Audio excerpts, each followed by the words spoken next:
Hi, I'm Dr. Dianne Welsh. I'm the endowed chair at University of North Carolina, Greensboro, and the founder of Family Business International, Inc. And you're listening to EA Interviews. EA Interviews, episode 525. Inspiration, transformation, success stories, and the imperfect action round. 7 days a week. Join Mario Ficini for today's Expert Authority Effect interview. Expert Authority World, you know I love talking about entrepreneurship and business and bringing you the best of the best, and today is no exception. I have none other than Dr.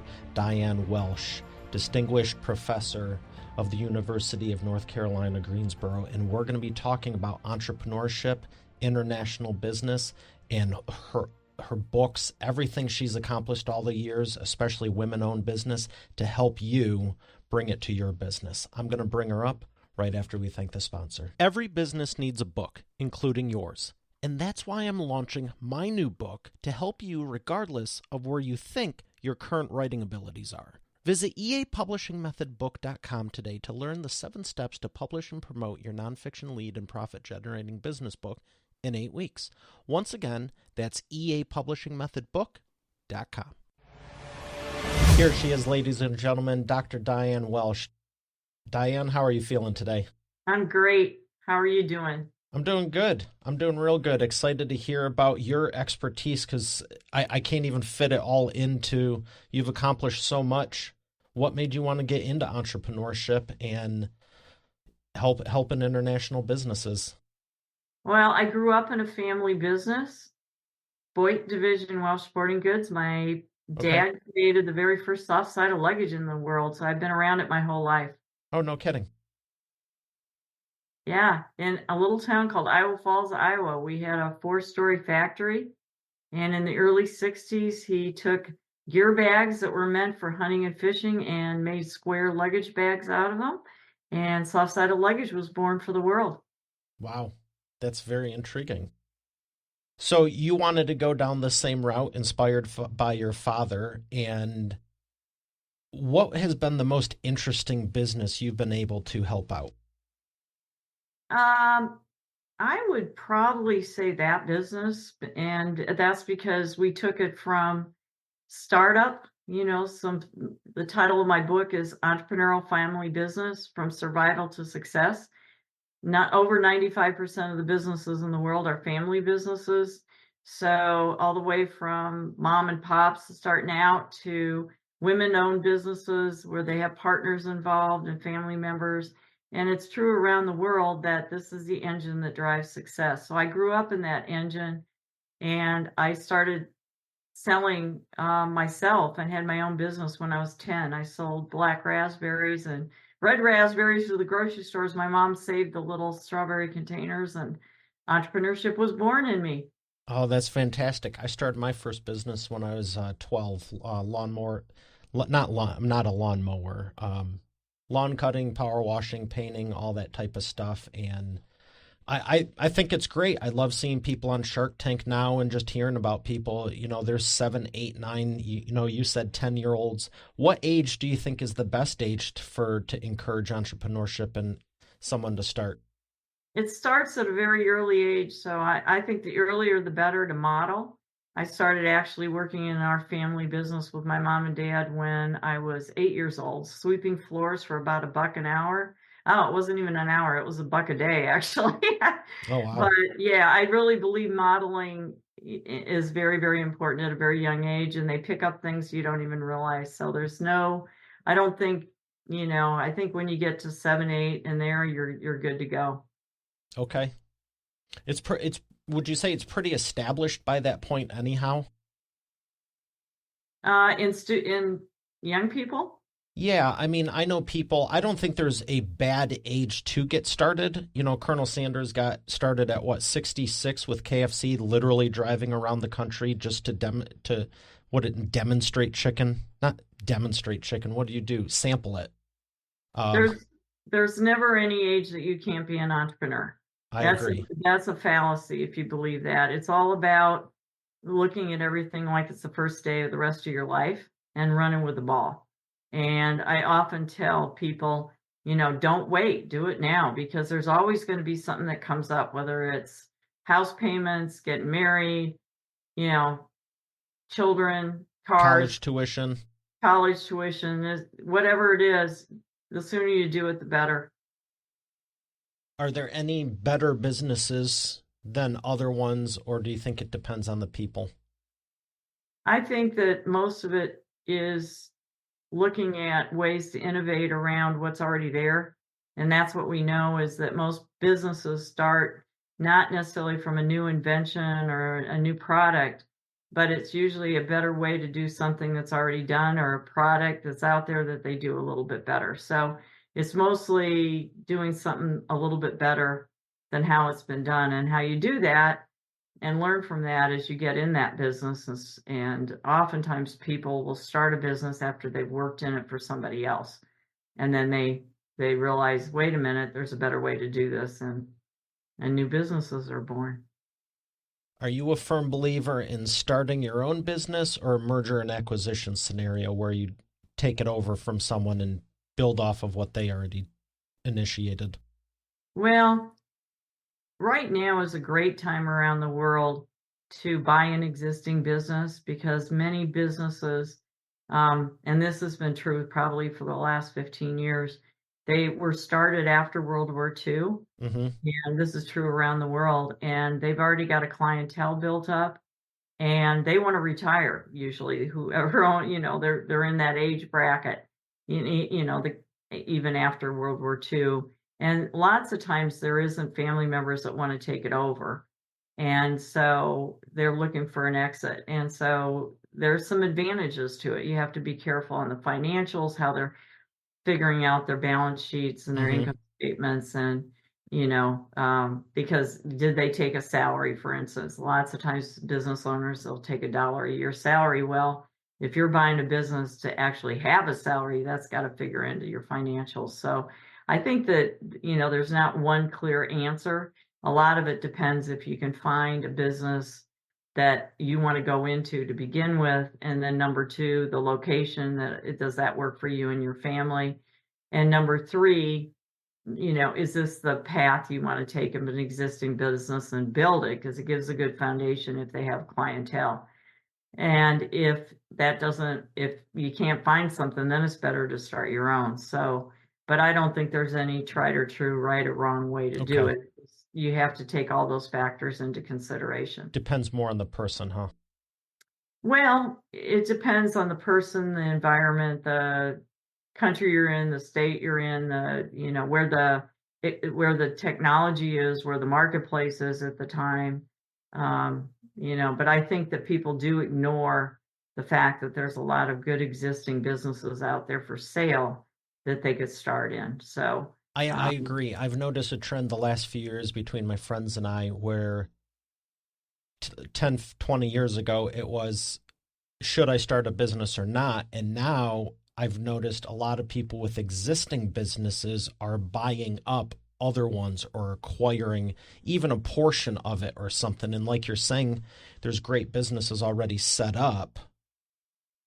They're looking to exit. You don't need to do, you're going to pay a premium for it, but you just save 5 or 10 years of having to grow it and get the word out there and all of that. If there's existing clientele and it's turnkey. well, you may have to pay a premium, you may not, because many business owners want to retire.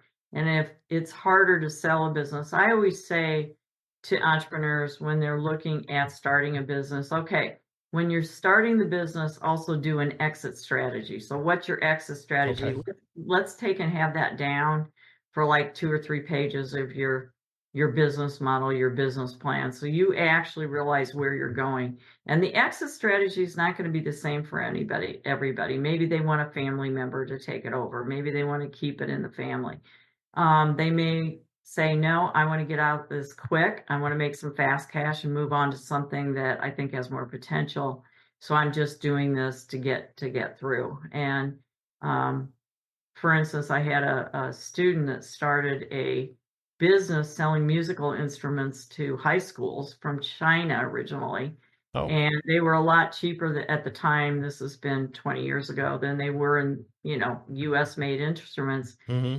So he worked something out and got into high schools, and lots of times kids don't stay in bands, right? They stay in it a year because their parents are making them or whatever, and they don't end up in the symphony. And so he started this business, and the whole purpose was to pay for his MBA. And then he sold it to another student. The big thing is he found somebody to repair the instruments, which was a big part of it. And then that student started another business repairing electronics and musical instruments, all together. So it ended up spinning off into another business. And then he sold the original business to another student, and he got his MBA paid and went into something else. Wow. That's cool. And especially at a younger age, too. I mean, mergers and acquisitions, I don't think most 15, 20, 25-year-olds, that's the norm. But that's cool as heck to do. I didn't turn it into a full business, but I did pay for some of my college classes by selling books for the class that I actually, this is dating me a little bit, but it was when Amazon was first coming out, and the bookstore had one book for $80. The other books, so the campus bookstore was $80. The bookstore offsite, which was slightly cheaper across the street, was $55. And I think I was selling them. I got them on Amazon for 10 or 12, sold them for 25, 30, and there you go. Covered class for it. I mean, it was just a math equation. I didn't want to turn into a bookstore. It was a means to an end for that thing. But yeah, if you can sell, the product is kind of irrelevant. Yeah, it's a side gig. And that's what and it's always been about side gigs, because that's how you get started. Side gigs aren't new. Yeah, they just got a new name. The word sort of new, but the concept is not new. That's how people start a lot of businesses and get that experience. And it's partly that selling that's so important to a business. You had mentioned, I want to talk more about the family businesses and the nuances as to them, but you had said something that most 95% of businesses are family businesses, but you piqued my interest with, and most family members don't want to take them over once the initial people are ready to exit. Why do you think that is? Nowadays, caveat, nowadays. Yeah, I think it's a phenomenon that's more nowadays. I think the more we educate about family business, the better off those students are ready to take the family business. I teach a family business course, and when I started it in 2009, I think I had 14 students. Now it sells out. I have 65 in every class, and I can't keep seats in it. Wow. So they're 2 semesters? 1 semester. Okay. And then there's the graduate one that we used to teach too, but it's an undergrad class. And, I always tell students, it's not about you have to be in the family business. Some of them are and are trying to figure out, do I want to take this over?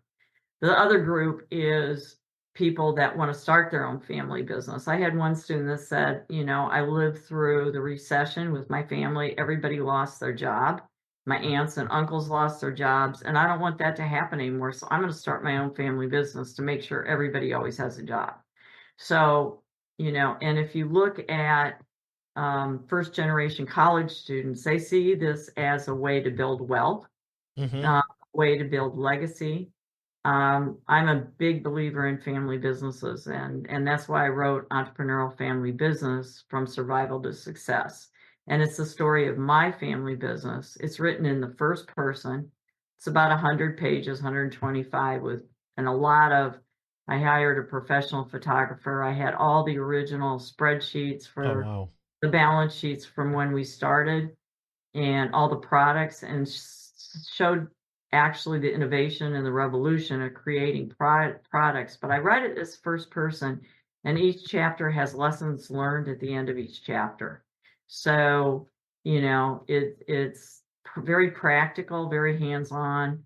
Yeah, there's a few, academic studies in there, but I explain it not like an academic study. I explain it how it's going to help you with your business. So it's a great primer, and it talks about the personal side as well as the professional side. So, there's my master's is in psychology, my PhD's in business. So, a lot of what you have to deal with with family businesses, the psychology side, especially if you're working with other family members, which you usually are, whether they're Right, right. cousins or aunts or uncles or brothers or sisters, parents. So it's balancing that family side with the business side and the ownership side, which may be a different uh, entity altogether. So we talk about that, and all those three entities are there. And I tell the story of the family business and how the next my cousin ended up taking the business over because my dad and uncle owned the business, but my uncle owned more of it than my dad. Oh, I see. So, you know, my cousin took over and then he lost the business. So it tells about a very stable business. The building was paid off in 17 years. We had a lot of money in the bank. We had two product lines, the sporting goods and the luggage. And then it tells the story of how the next generation actually lost it and what to do to Oh, avoid wow. these things. So I think it's a good read for people that are in a family business, those that want to start a family business. And then my other book's about global. And the other one that your probably audience is not quite as interested in is how you feel build entrepreneurship across the whole campus. So entrepreneurship in the arts, entrepreneurship in the sciences, Well, and that's that's how to intriguing do it. because so many people, you start one business and I've noticed people who go, let's do a second one or a spin-off or something similar. Like you said, we're selling the books here, but now, no, I'm sorry, the musical instruments, but now you need the repair. Maybe you need a cleaning. Maybe you need a rental division. There's all these ancillary, like the auto industry. You have the big three automakers, but you have, I, I would like to find this stat. I just have a feeling all the second tier one, two, and three and the third party manufacturers may be bigger than the initial industry. Disney with their movies. I was just telling someone about the example of, whether you like them or not, they have some of the biggest movies around, and they were on a hot streak, and then all of a sudden they weren't. And the article I read was talking about how the movie was basically an advertisement. They didn't even care they were losing money as a movie on its own because all the third party, the stuffed animals, the boxes, the lunch things, the toys, I'm like, I can't even imagine dropping 200 million on an advertisement. Like, cool, you get a movie out of it. But how you're talking expanding across the campus, I hear it very akin to how do you grow your business? Like, do you acquire a completely different one, or what ideas have you given entrepreneurs to say, hey, here's how you can expand your business into different areas that are complementary? Well, first of all, I talked about innovation and being up on the news. I'm constantly saying, read everything, see everything. People are like, I don't know how to get an idea. Well, you got constantly have to be feeding yourself information. What we know is the people that are closest to you are probably not going to be as supportive as sort of an interest group you have or people that are more Why is that? auxiliary to you. Help me solve Because this, even if it's no one else. Why is this? Why is that? Because family are family, and they always can find something wrong with what you're going to do. And, it's a risk. And Are we they allowed get to point worried fingers about, back and talk about them? yeah, yeah. It's good to know to find your support group. And usually that's not with the people that are closest to you. Friends also, not your closest friends. Um, there's a lot of doubters. You have to have a lot of confidence in yourself. But I always say, really get up on the news, really read what's going on all the time. And you'll get ideas, sometimes ideas from other products or services that might apply to something else that nobody's looking at. So, I think that's the secret to it. And also figure out when you start that business, like you said, what are some of the auxiliary things that might build off of this? And that right now here in Greensboro, we have Toyota Battery Factory building a multi-million-dollar plant. And there's all these auxiliary companies that are starting to pop up in the area. And some of them are homegrown businesses that say, hey, they're going to need an HR group to help fill all these jobs. And they're Very also going true. to need skills, to build batteries and stuff like that. So there's a lot of things you can start thinking if you look at what is going on where you're at, and be constantly aware of that, and the economic development organizations and the chambers, and what are they doing and where are they at. And there are many cities and towns have incubators where you can go into Right. it, where the chamber is paying for free and gives you a lot of help. So And there's access, because some of them have the inside right. track of like, hey, here's what's coming on next year that no one even knows, but we partnered with A, B, and C, and it's not even going to be public for 6 months. And then 3 months after that, we're going to do a press release for this and this. And I live in Detroit, born and raised, love it. But the auto industry, there's some things I learned about, like, I'm like, this is cool as heck. Like the renovation in different areas, it's like no one even knew about it, and they were already underway of it, and it wasn't even going to be access to the public. I think it was at least 3 months from the time I was there for a private tour, and I'm like, this Yeah. is sweet. Oh yeah. Yeah. And it's knowing that ecosystem that exists in every town, every city, every region around the world. And that's really where global entrepreneurship fits in, because of the internet, because of technology. You can sell anywhere. You can have a business anywhere. And that's really revolutionized what we're doing. And so the global issue is, you need to know the ecosystem, be tied into it, get the networking down locally, but then globally, there's also an ecosystem. And there might be an ecosystem for your product or service, and you need to get networked into that ecosystem worldwide. And then that's where, you can make a lot of money going global too. Do And you I think would say every business start should local go and go. international and global? No, no, I don't. It depends on the industry. Depends on the person. It depends on the infrastructure that's needed. It depends on the infrastructure you have available. So you can only handle so much. If you got two people working in a business to start out versus 150, and one person knows the export licenses and what you have to do with the exports, that's totally different. You might have to add that person to your business, but if the Okay. market's there, that may be something you want to do. Being in the United States is a great place to be, because we have access to so much more, and so much more skills and technology, um, and I think innovation. We're just a very entrepreneurial, innovative, country. And Yeah, when we you are. go around the globe, and I've been to 72 countries, and I've taught in about, you know, close to that, and also done research and stuff. And just the way we think, and the way we need to clone it. We need it all over the world, because that's what makes success. That makes economies. That's what builds ecosystems.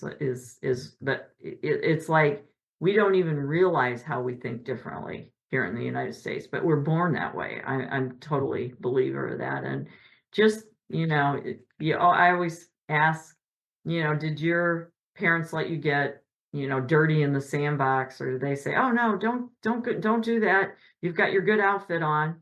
No, the parents that let their kids explore, they're the innovators, they're the entrepreneurs, and the multimillionaires and billionaires, they're entrepreneurs.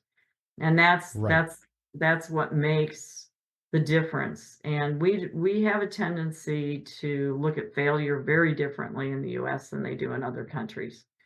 In Japan and some of the other Asian countries, if you fail, you're a disgrace not only to yourself but to your whole family and for generations. We don't look at things And like. even if you are the absolute best, it's just par for the course because that's what's expected. Yeah, there's just a whole different way. So risk taking is looked at very differently. And I don't ever think that I don't teach risk taking, I teach opportunity seeking. And there's a Ooh, big I like difference that between the reframe. two. Yeah, entrepreneurs really don't see risk. I have And we mitigate it class. too. I mean, Yeah, obviously we know about it, but we don't just randomly, like you said, for the import export, like let's start an international company. The import export laws alone could make or break the whole thing, regardless of the product. Exactly. And Exactly. And so, get the business built. Then when you look at expanding, where are the better opportunities? Some of them may be international, some of them may be local. You've got to figure all that out. And then you have to have the infrastructure inside the business as well. And look at the infrastructure outside the business and the barriers to, are you going to be able to get into it? One thing talking about in my wall, and this was by Glassman in 1937, he said, academia is the last bastion for the troublemaking individual. And entrepreneurship is the last, to me, is all about people that are troublemakers. Entrepreneurs are not like anybody else. They don't necessarily, they're the ones that can get fired pretty easy because they say something, that they're not supposed to. all the time. All the time. Yeah, I never really thought about it that way, but I'm thinking of my close friends were all entrepreneurial. Yeah. Uh-huh. Rebel. Yeah. Enough. Like there's that. You have to be. I mean, I can't even imagine trying to grow a business. Someone's like, you can't do that. The second I hear that, I'm like, watch me and basically double down and find an even better way. And most people go, oh, well, they told me I can't. Who's they? Who is this they person? And what gave them the right? It's just entrepreneurs, they need a lot of encouragement. They need a lot of that networking, that focus group, but they usually, you can't listen to people like that. But you have to take calculated risks, not, entrepreneurs are not people that just, oh, we're going to throw the dice. They're not risks. They're not gamblers. Not so much. I was going to say not so much gamblers, No. but not risk averse completely. No, One bit. No. And the best thing, if you do a feasibility analysis, which is idea to opportunity, and put it on paper, I teach a whole class in this. Okay, tell me more. Chances of success sounds pretty structured. It's from idea to opportunity. If you put something down on paper and analyze that, is it an idea or is it really an opportunity? And that's what we do in feasibility analysis. Is the idea really feasible? If you do that before you do the business plan, your chances of success are 60% higher. Most people have never heard of feasibility plans. They go right into business plans. And the business plan is opportunity to action. They say no, because it's my idea. People are very self-centered usually. And hopefully they did some research behind it.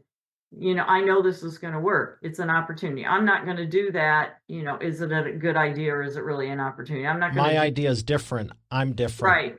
Right. So I'm going to go right into business plan. I'm doing, opportunity to action. And feasibility is idea to opportunity.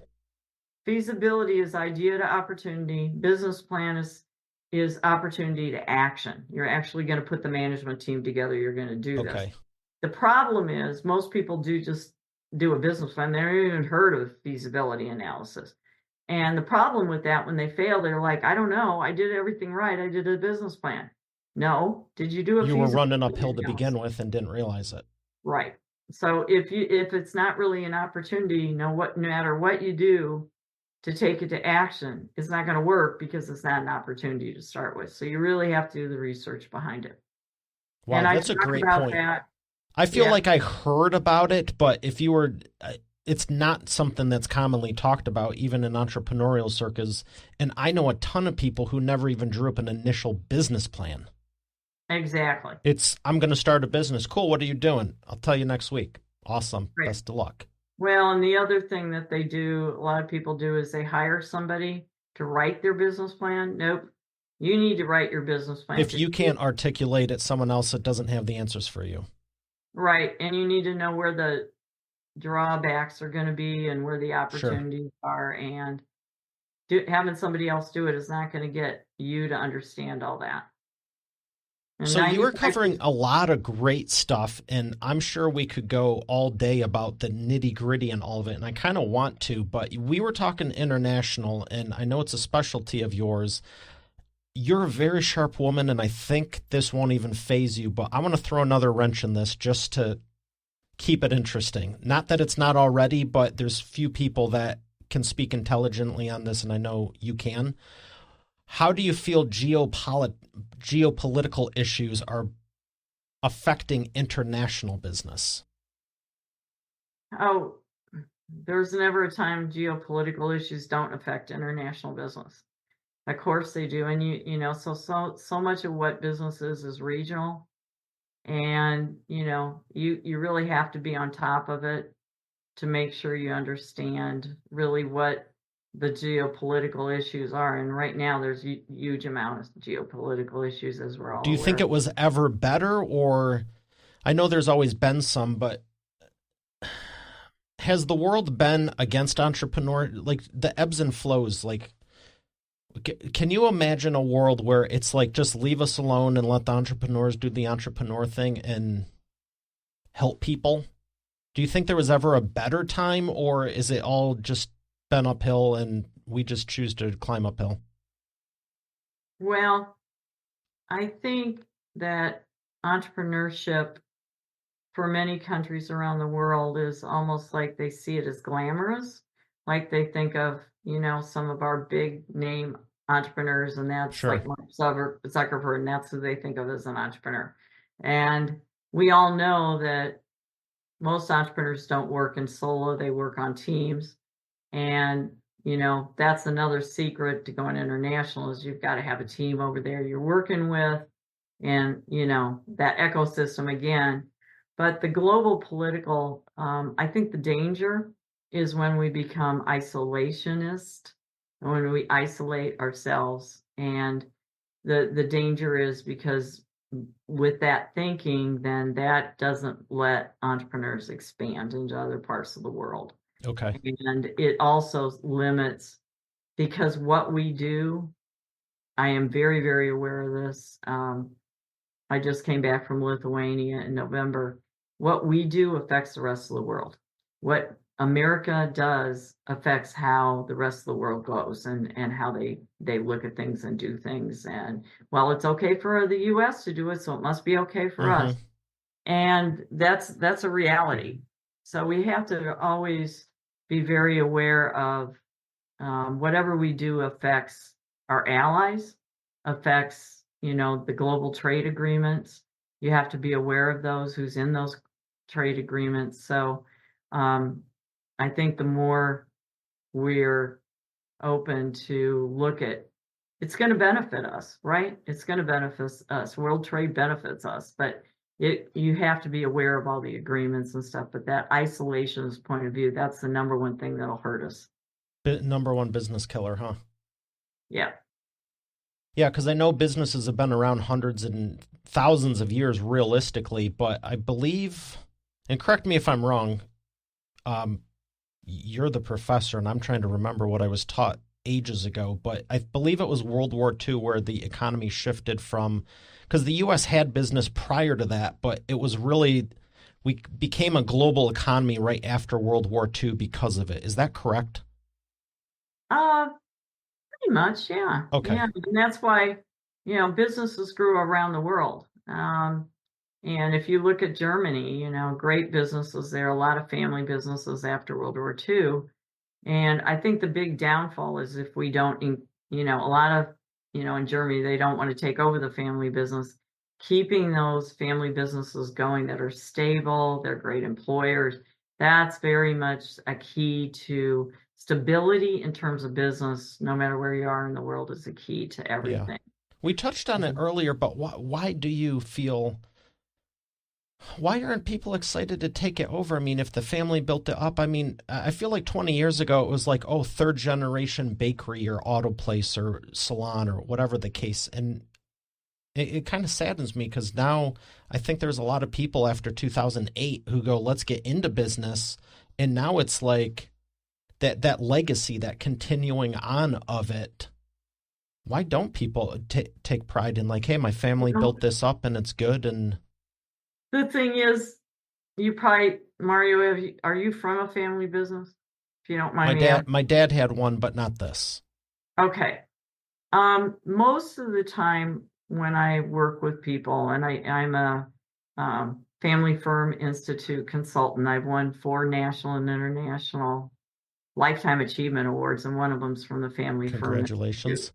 And I just won the U.S. Association for Small Business and Entrepreneurship Lifetime Achievement Award in January. So that was very exciting for the work I've done. So I always, when somebody says congratulations, I'm like, yeah, at a certain point in your life, they give you these awards. I know people with patents that are the same. Like most people would love to have one patent, and I know a couple people that have hundreds and hundreds. They're like, yeah, oh yeah, that's yeah, and it's sort of like, how many more can I get? And I mean, their mind just works that way. It's great, But most of the time, the reason is that families bring their businesses home. And so they go to the family business, they work, then they go home and they're sitting around the kitchen table eating daily. And lots of times other people, like their spouse, like in my case, my mother worked there and she was in charge of sales at Boyd Division Welsh Sporting Goods. So she worked there, my dad worked there. And what did we hear about at dinner every night? The family business. And most of the time it wasn't, oh, the business is doing good. Well, how are we going to solve it? There was always stuff they had to discuss, and how are we going to deal with this, and materials. And then that's normal. They bring it home, and that's the worst thing. That's the number one thing I tell families. Don't bring the business home, because what the kids are hearing from the time they're so high is not positive. It's usually negative. And it's always trouble. It's always, what are we going to do about this? And, it's typical about business. But, so then when they get out of college or high school, in this case, sometimes, and the parent comes and, oh, well, I hope you take over the family business. Why don't you come work here? And they're like, no. Oh, they've got over a decade's worth minimum, if not 2 of, no thanks. Yeah. And so, so I really try to get families to think about what are you modeling? What are you saying? What are you hearing about? When they bring into the family business, bring them in and model the behavior, what you're doing that's really good, and get them exposed to the business and all parts of it and working with other people. But okay, that thing so about they can see more of the good side of it, not just the negative. Right. And during the recession, by the way, Mario, I had more students go into their family business because they couldn't find a job. And because of that, they're like, oh, wow, I'm really glad that happened. And I did this because I didn't really see it as an opportunity, and it really is. And they didn't want to take on all the responsibility. They'd rather just show up and get their paycheck. Well, I don't believe in that. And I teach that in class. You've got to have job descriptions, and you evaluate them, family members, the same as you do others. And okay. I do that with my consulting job. But the other thing is that a lot of these people have taken that business and done a merger or started a whole nother business from it. And, I'm writing a chapter right now about a family business up in Michigan that was very successful. What area? Right around, well, it's not very far from you, actually. It's up, well, I'll tell you, it's in, what's the town in Grand Valley State? It's over Grand Rapids. Grand Rapids. It's a family business in Grand Rapids. And okay. It's in a book chapter I'm writing right now. And they started out in the soda distributor business, the grandfather. Sure. And then the son was going to take it over. I mean, the second generation took it over. He was sort of training the son to take it over from him, and then they ended up selling it.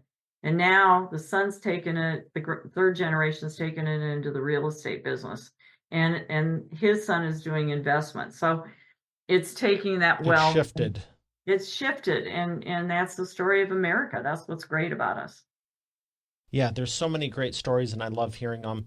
I was smiling at that one point, like to make a joke, because you're saying don't bring the stuff home. And I also wanted to say, I think it's good when people can talk about business, because I know people that have high level professions, or the husband or the wife is the entrepreneur, the other one isn't.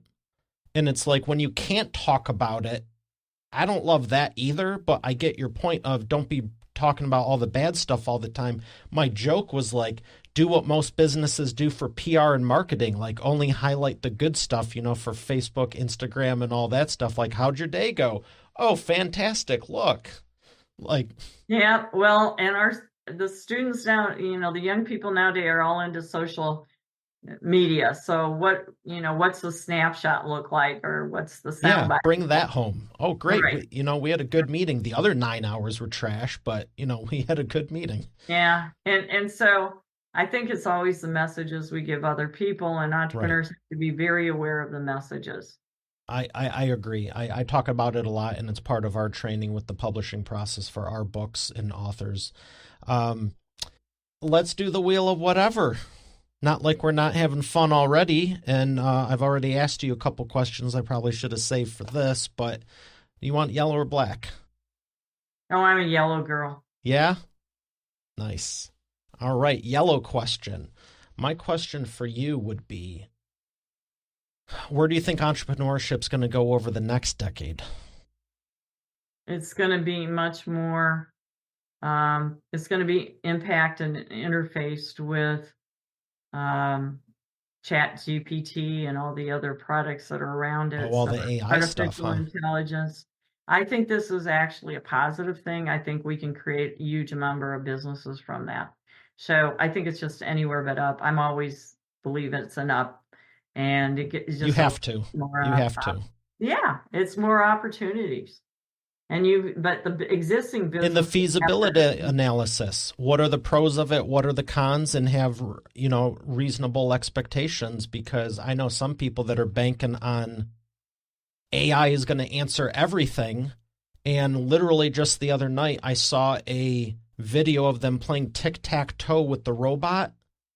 And it was like the robot was winning, but it didn't stay inside the square, and it didn't play within the parameters. And I'm like, man, I should, it's like it might win, but at what cost? Are you even following the rules? Is there, I don't think we'll ever lose the human interaction, because people are hardwired for human interaction. But all the repetitive tasks that we probably shouldn't be doing anyway. Well, there's nationwide and actually worldwide, there is a shortage of younger people coming up. The birth rate's really gone down. So things like you just mentioned, we can use, the robots and stuff to take up some of the things that are repetitive, but it's not going to replace humans. What it does is make augments, right? It augments. It's using it as a tool. It's a tool. Mm-hmm. And the tool's going to improve pretty fast. So you got to sort of keep up on it. And then you have to figure out how to apply that to your business. So absolutely. Thank you very much for having me. Oh, the pleasure is mine. I want to ask you, where would you like people to learn more? They can go to my website, and it's www.entrepreneurship.uncg.edu. And if you Google Dianne Welsh, I have a Facebook page, a LinkedIn page, and I think you've got the link to my book. Yes, I'll make sure that's all on eainterviews.com on your show notes page. That'd be great. I'd appreciate it. And, they can also email me, dhbwelsh@gmail.com. But, reach out through LinkedIn and Facebook. That's really the best way to see what I'm up to. And very good. And I'm happy to share my book information. I publish 8 books and 130 journal articles, and wow, what an accomplishment. I've done about 350 presentations around the world. So I've done 5 books, but I have not done all the professional articles and all that. That's amazing. Well, maybe we can do one together. Thank you so much, Mario, for interviewing me, and love Detroit. I did some work there. Great city. Yeah, Michigan's great. Yeah. Well, thank you for everything. All right, Expert Authority World, we have another great episode here today. I'll see you on the next one. Have a great day, and God bless. You're already the expert, but have you transformed your expertise into a tangible asset that will generate qualified leads while increasing profit for you 24/7? And if so, how well are you promoting it?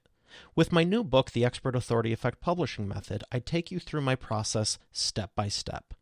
Visit eapublishingmethodbook.com today to learn the 7 steps to publish and promote your nonfiction lead and profit-generating business book in 8 weeks. Visit eapublishingmethodbook.com to get started now. Once again, that's eapublishingmethodbook.com. Thanks for listening to today's episode. I would love to know what you enjoyed most from it. If you haven't done so already, I invite you to connect with me on my new LinkedIn. You can go to it directly at eainterviews.com/LinkedIn. Once again, that's eainterviews.com/LinkedIn. Lastly, check out the full eainterviews.com site for complete show notes, the full interview video experience, links to the resources we mentioned, and more. Have a blessed day, and I'll see you on the next one.